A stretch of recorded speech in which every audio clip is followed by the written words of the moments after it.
Ibberson approached a farm cottage where an elderly couple lived and ordered the old man to take him to the main road in a horse and car. At first, the old man argued that the mare had only recently foaled and was unfit for harness, but Ibberson managed to persuade the old man, and they made their way to the lorry and Lieutenant Craig's party. Ibberson was taken to Ballinrobe with a shot near the heart, causing concern. The following morning, escorted by his batman, Ibberson made the train journey to Dublin, where he was operated on and subsequently made a full recovery. Ibberson wrote an account of the ambush, and he makes the point that a copy of a document from OC Mayo South on the ambush had come into the possession of the British authorities. It was found when the Galway mail train was stopped and searched in Athlone. The Leicestershire Regiment found the document on the driver of the train, according to Ibberson. The report to IRA headquarters was dated 4th of June 1921.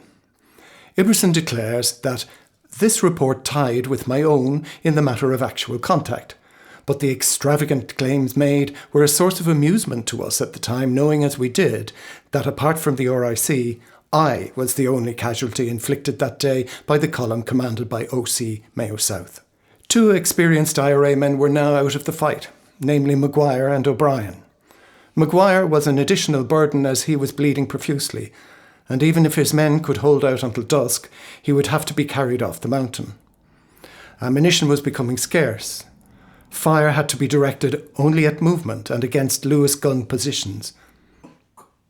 Previously, the British had advanced under concentrated fire, but they had to run back again when a few good shots came from the flying column after they returned fire. Although his men bandaged him as best they knew, Maguire had lost a lot of blood. Gradually, the British came as close as they could after finding cover. At intervals, heavy fire was directed at the flying column position, both from near at hand and from far away. The British could afford to wait. They had ample ammunition, and they could rely on fresh men to reinforce them.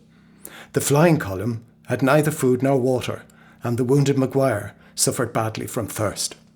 The men waited on the hills anxiously until darkness settled. In the darkness, the men could see flares from scattered British positions as they shot up into the night sky to outline the countryside. They heard whistles shrilling, and then lorries started up on the roads.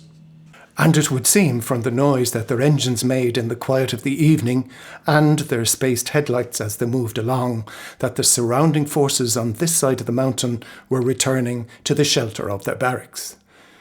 The British left pickets behind them on the lower slopes to guard the ground until daylight.